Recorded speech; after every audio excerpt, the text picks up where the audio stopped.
إن الحمد لله نحمده ونستعينه ونستهديه ونستغفره ونعوذ بالله من شرور أنفسنا ومن سيئات أعمالنا.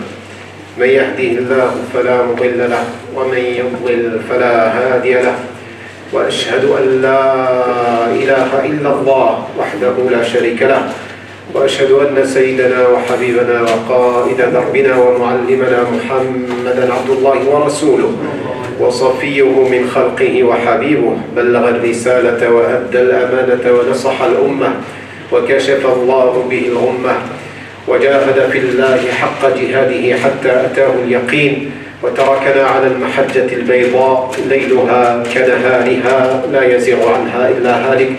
اللهم صل وسلم وبارك على هذا النبي الكريم وعلى آله وصحابته أجمعين وعلى من اهتدى بهديه واستنى بسنته إلى يوم الدين.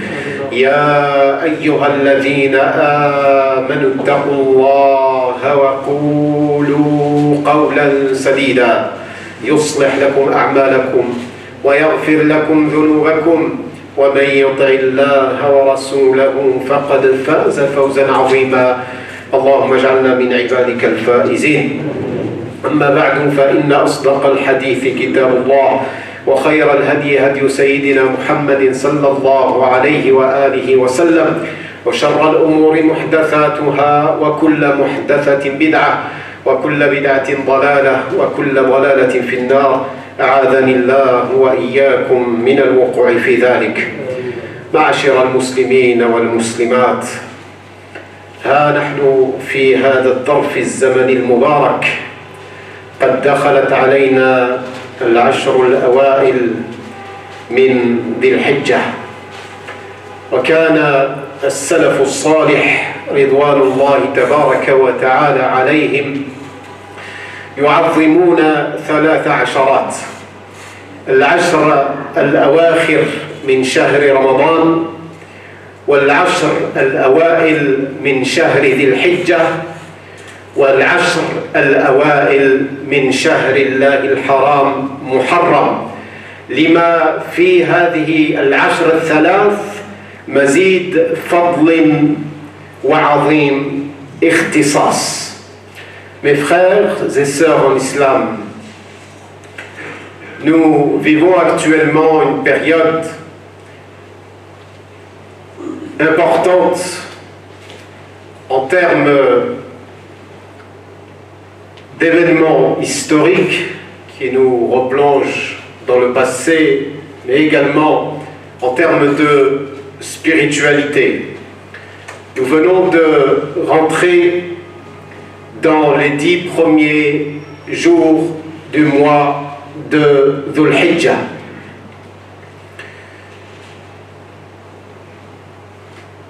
Nous demandons à Allah Tabaraka wa Ta'ala de bénir pour nous cet instant et de nous combler de ses bienfaits et de nous permettre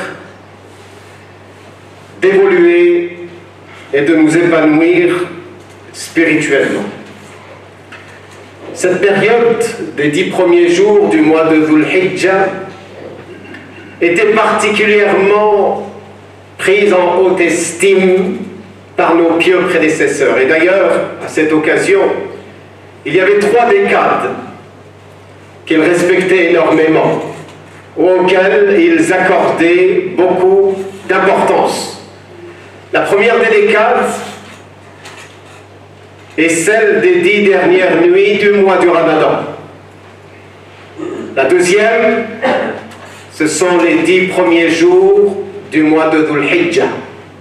La troisième, ce sont également les 10 premiers jours du mois de Al-Muharram. En effet, ces 3 décades durant l'année étaient très respectées et honorées par nos pieux prédécesseurs du fait qu'elles contiennent un immense mérite et la grâce de Dieu se déploie ainsi que sa miséricorde se déploie durant ces 3 décades comme dans n'importe ce n'est pas le cas, durant le reste des jours de l'année. Qu'Allah tabaraka wa ta'ala nous permette de profiter de ces 10 premiers jours de Dhul Hijjah. أما العشر الأوائل من ذي الحجة أيها الإخوة والأخوات فمعلوم أن شهر ذي الحجة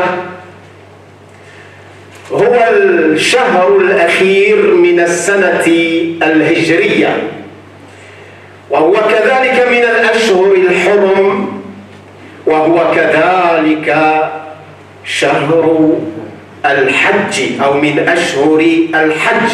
قال الله تبارك وتعالى في ذلك: إن عدة الشهور عند الله 12 شهرا في كتاب الله يوم خلق السماوات والأرض منها 4 حرم فلا تظلموا فيهن أنفسكم.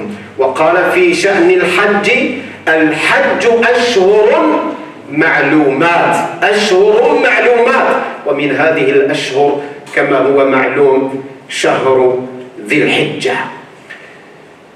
Le mois de Dhul Hijjah, mes chers frères et sœurs en islam, correspond au 12e mois de l'année du calendrier lunaire. Il est également un des 4 mois sacrés et il figure parmi les mois du pèlerinage. Et cela plante d'ores et déjà le décor et nous met dans l'ambiance. Dans quelle période exactement nous nous trouvons? Nous nous trouvons durant un mois sacré, nous nous trouvons durant le mois du pèlerinage, et à cet effet, Allah tabaraka wa ta'ala dit: le nombre des mois est auprès de Dieu, dans le livre de Dieu. 12, parmi lesquels nous comptons 4 mois sacrés. Et parmi ces 4 mois sacrés, il y a effectivement Dhul Hijjah. Et ça fait partie des mois du pèlerinage, puisqu'Allah tabaraka wa ta'ala nous dit: le pèlerinage a lieu durant des mois. Et les mois du pèlerinage sont Shawwal et Dhul Qa'da et Dhul Hijjah. ومما يدل على عظيم قدر هذه الأيام المباركة أيها الإخوة والأخوات أن الله تبارك وتعالى أقسم بها في القرآن الكريم. وعندما يقسم الله تبارك وتعالى بشيء، لأن الله تبارك وتعالى لا يقسم إلا بما يدل على عظم قدر المقسم به والمقسم له، فقال جل من قائل: والفجر وليال عشر والشفع والوتر. والليالي العشر فيما ذهب إليه جمهور المفسرين إلى أن المراد بها هي العشر الأوائل من ذي الحجة، كما هو مأثور عن سيدنا عبد الله بن عباس رضي الله عنهما. وقال الله تبارك وتعالى أيضا على ما جاء تفسير ذلك من قوله تبارك وتعالى: وواعدنا موسى 30 ليلة وأتممناها ب10 فتم ميقات ربه 40 ليلة. أي أن الله تبارك وتعالى عندما ضرب موعدا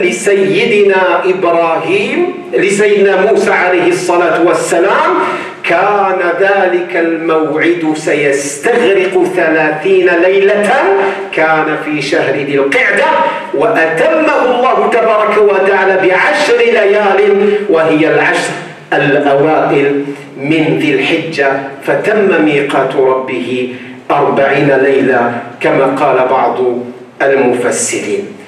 Mes frères et sœurs en islam, ce qui montre la valeur de ces 10 premiers jours, c'est qu'Allah tabaraka wa ta'ala a prêté serment avec ces jours-là, ou par ces jours-là, et ces nuits également. Il dit dans le Coran Karim par l'aube et par les 10 nuits, ainsi que le père et l'impère.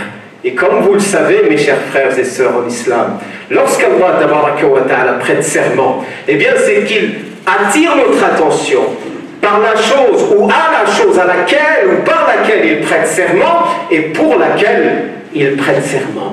Il nous invite à réfléchir lorsque il prête serment par quelque chose, c'est l'importance qui est soulignée de la chose par laquelle il prête serment. Et ici, en l'occurrence, il s'agit des 10 premiers jours de Dhul Hijjah, comme l'a expliqué la plupart des commentateurs du Coran. Nous avons également un autre verset qui pourrait faire référence à ces 10 premiers jours. D'après un certain nombre de commentateurs, il s'agit du rendez-vous qui a été fixé par Allah tabaraka wa ta'ala à Sayyidina Moïse alayhi salatu wassalam. Allah tabaraka wa ta'ala lui a fixé un rendez-vous de 30 jours et celui-ci a été complété par 10 jours. Les 30 jours, c'était durant le mois de Dhul Qa'da et les 10 jours, c'était durant le mois de Dhul Hijjah, c'est-à-dire les 10 premiers jours de Dhul Hijjah. Ce qui signifie bien évidemment que cela a une importance considérable auprès d'Allah tabaraka wa ta'ala. Et ce qui montre également l'importance de ces 10 premiers jours, mes frères et sœurs en islam, c'est que notre prophète Muhammad sallallahu alayhi wa sallam a dit Ma min ayyamin al-amalu as-salihu fihinna ahabbu إلى الله تبارك وتعالى من هذه الأيام قالوا ولا الجهاد في سبيل الله قال ولا الجهاد في سبيل الله إلا رجل خرج بنفسه وماله ولم يرجع بشيء من ذلك صدق رسول الله صلى الله عليه وسلم. Ce qui montre également la valeur de ces jours, c'est la parole de notre bien-aimé prophète Muhammad sallallahu alayhi wa sallam. Il attire notre attention sur la valeur et l'importance de ces jours lorsqu'il dit il n'y a pas de jours durant lesquels les bonnes actions sont plus aimées de Dieu que durant ces jours-là, c'est-à-dire les 10 premiers jours de Dhul Hijjah. Les compagnons ont interpellé le prophète sallallahu alayhi wa sallam en ces termes en lui disant pas même le jihad fi sabilillah ya Rasulallah. Il dit pas même le jihad fi sabilillah. Sauf si un homme sort de chez lui avec sa vie, avec ses biens, et il sacrifie tout pour Dieu sans revenir avec quelque chose de quoi que ce soit de cela. Ce qui montre la place considérable de ces 10 jours et les bonnes actions qui y sont accomplies. Pourquoi? Parce que durant ces jours, nous retrouvons toutes les bonnes actions et les belles actions qui plaisent à Dieu, parmi lesquelles nous trouvons la prière. La prière obligatoire durant ces jours est meilleure que le reste des jours de l'année. Les prières surérogatoires sont meilleures et plus méritoires et plus aimées de Dieu durant ces 10 premiers jours que le reste de l'année. Nous avons également le jeûne auquel nous invite le prophète Muhammad sallallahu alayhi wa sallam, et particulièrement les 9 premiers jours et plus précisément le 9e jour de ce mois sacré qui est le jour de Arafat, au sujet duquel le prophète Muhammad sallallahu alayhi wa sallam a dit j'ai l'espoir que Dieu pardonne 2 années, c'est-à-dire l'année passée et l'année suivante. Dieu pardonne les péchés pour celles et ceux qui jeûnent ce jour. Nous parlons bien évidemment de celles et ceux dont la condition physique leur permettent, ceux qui ne peuvent pas à cause d'une maladie ou autre. Allah tabaraka wa ta'ala est bien plus généreux que l'on puisse l'imaginer. Donc celles et ceux qui peuvent jeûner le 9e jour, le jour de Arafat, qu'ils ne se privent pas de ce jour qui aura lieu jeudi prochain, Inch'Allah ta'ala. Qu'Allah tabaraka wa ta'ala nous facilite l'adoration, Ya Rabbil Alamin, Ya Akram al-Akramin. Mais également durant ces journées, ce sont les journées du Hajj, c'est-à-dire là où il y a une intensité, une intensification des rituels du pèlerinage. Ça va arriver le 8e jour de Dhul Hijjah. Durant ce jour-là, il y a tous les rites du pèlerinage qui vont commencer et se succéder les uns avec les autres. Et le point culminant de ces jours-là, c'est bien évidemment le 9e et le 10e jour pour les pèlerins. Aujourd'hui, cette année, il n'y a pas de possibilité pour les non-résidents sur place, c'est-à-dire sur les territoires sacrés, de faire le pèlerinage. Il n'y a pas la possibilité de faire le pèlerinage. Allah tabaraka wa ta'ala, qu'Allah facilite pour les prochaines années, Ya Rabbil Alamin. Qu'Allah ne prive personne parmi nous qui n'a pas fait le pèlerinage ou qui souhaite refaire le pèlerinage, de pouvoir le refaire une nouvelle fois, Ya Rabbil Alamin, qu'Allah subhanahu wa ta'ala facilite et accepte nos bonnes œuvres, Ya Rabbil Alamin, Ya Akram al-Akramin. Durant ces 10 jours également, il y a les invocations auxquelles nous a invités le prophète sallallahu alayhi wa sallam. Le prophète Muhammad sallallahu alayhi wa sallam dit Afdalu du'a, du'a yawmi Arafah. La meilleure supplication est celle qui est faite durant le jour de Arafah. وأفضل ما قلت أنا والنبيون من قبلي لا إله إلا الله وحده لا شريك له له الملك وله الحمد يحيي ويميت وهو على كل شيء قدير. Le prophète sallallahu alayhi wa sallam a dit la meilleure des supplications et des invocations, c'est celle qui est faite le jour de Arafah. Et il n'y a pas une parole, a dit le prophète sallallahu alayhi wa sallam, meilleure que j'ai pu prononcer ainsi que les prophètes qui m'ont précédé, que il n'y a de Dieu qu'Allah, l'unique, sans associé. À lui appartient la royauté et la louange, et il fait vivre, et c'est lui qui donne la mort également, et il est sur toutes choses capable, il est l'omnipotent. Il n'y a pas une meilleure invocation que celle-ci qu'il faut répéter durant le jour de Arafah. Nous avons également le takbir. Le takbir qu'il ne faut pas hésiter dès maintenant à commencer à répéter plusieurs fois. C'est pas simplement après le Eid où on a les fameuses et les traditionnelles invocations après chaque prière, mais également durant ces jours-là, il faut invoquer Allah tabaraka wa ta'ala. Il faut le glorifier, il faut proclamer sa transcendance et sa grandeur en disant Allahu Akbar et en répétant Allahu Akbar, car Allah est au-dessus et plus grand que toute chose. Et durant ces jours-là, eh bien, il y a un très très grand mérite à répéter ce genre d'invocation. Sachez également qu'il n'y a pas de jour durant lesquels Allah tabaraka wa ta'ala délivre du feu de l'enfer le plus de personnes, Allahumma ja'alna minhum ya rabbil alamin, le plus de personnes que le jour de Arafah. Allah délivre de l'enfer beaucoup de ses serviteurs. Allahumma ja'alna minhum ya rabbil alamin, ya akram al-akramin. C'est pour cela, mes chers frères et sœurs en islam, que le shaitan n'a jamais été vu aussi humilié, rabaissé, avili que le jour de Arafah. Pourquoi? Car il voit la miséricorde de Dieu descendre sur ses serviteurs. Allahumma la tahrimna min dhalika ya rabbil alamin, ya akram al-akramin. Il voit la grâce, la bonté, la générosité, le pardon, la miséricorde descendre sur terre et démolir l'ensemble du stratège et des manigances de Shaitan réduites à néant en un clin d'œil, en un espace-temps record. Allah tabaraka wa ta'ala pardonne à ses serviteurs. Allahumma ja'alna minhum ya rabbil alamin, ya arhamar rahimin. Et durant le 10e jour, eh bien c'est le jour du grand pèlerinage, comme l'a dit Allah tabaraka wa ta'ala, Yawm al-Hajj al-Akbar.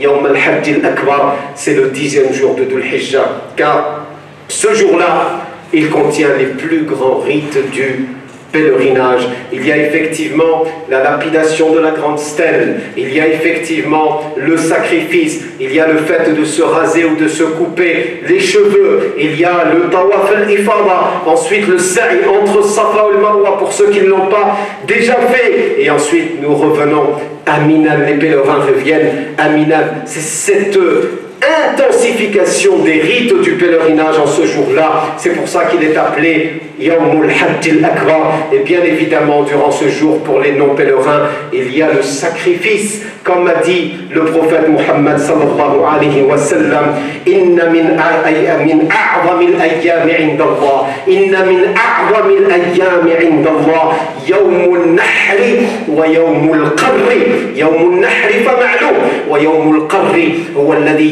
يلي يوم النحر يعني 11 من ذي الحجة. Le prophète sallallahu alayhi wa sallam a dit, il n'y a pas où les meilleurs jours auprès de Dieu, c'est le jour du sacrifice, c'est-à-dire le jour de Eid al-Adha.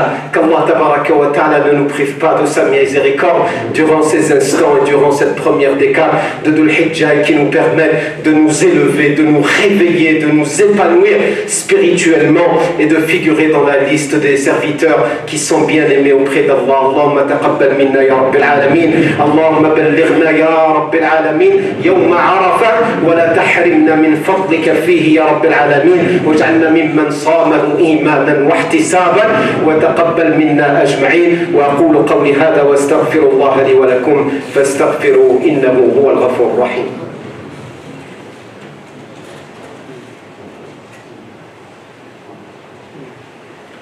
إن الحمد لله نحمده ونستعينه ونستهديه ونستغفره ونعوذ بالله من شرور أنفسنا ومن سيئات أعمالنا.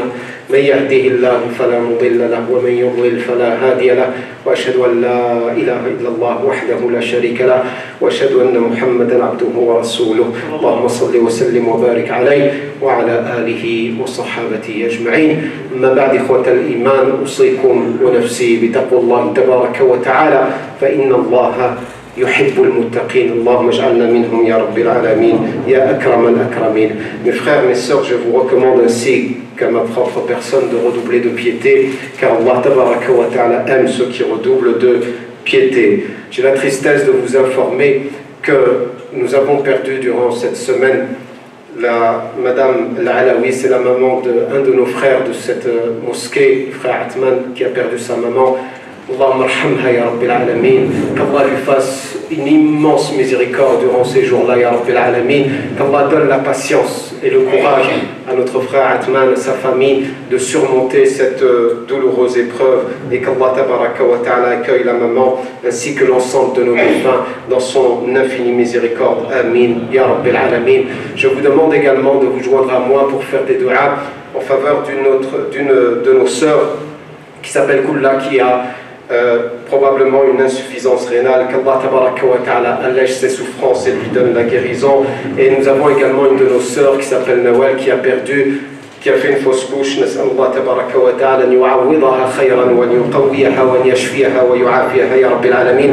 اللهم اشف مرضانا ومرضى المسلمين، اللهم ارحم موتانا وعاف مبتلانا وتوفنا مسلمين والحقنا بعبادك الصالحين برحمتك يا أكرم الأكرمين يا رب العالمين. اللهم لا تدع لنا في مقامنا هذا ذنبا إلا غفرته، ولا عيبا إلا سترته، ولا دينا إلا قضيته، ولا ميتا إلا رحمته، ولا مريضا إلا شفيته، ولا طالبا إلا نجحته، ولا غائبا إلا رددته، ولا مظلوما إلا نصرته، ولا غائبا إلا رددته، ولا حاجة من حوائج الدنيا والآخرة هي لك رضا ولنا فيها صلاح إلا وقد يسرتها لنا برحمتك يا رب العالمين يا أرحم الراحمين. اللهم اصلح أزواجنا، اللهم اصلح بناتنا، اللهم اصلح أولادنا، اللهم اصلح ذرياتنا، اللهم اصلح قلوبنا، اللهم اصلح فساد قلوبنا، اللهم اصلح ذات بيننا، اللهم اصلح ذات بيننا ووحد كلمتنا وردنا جميعا إلى دينك ردا جميلا. اللهم يسر لنا طاعتك،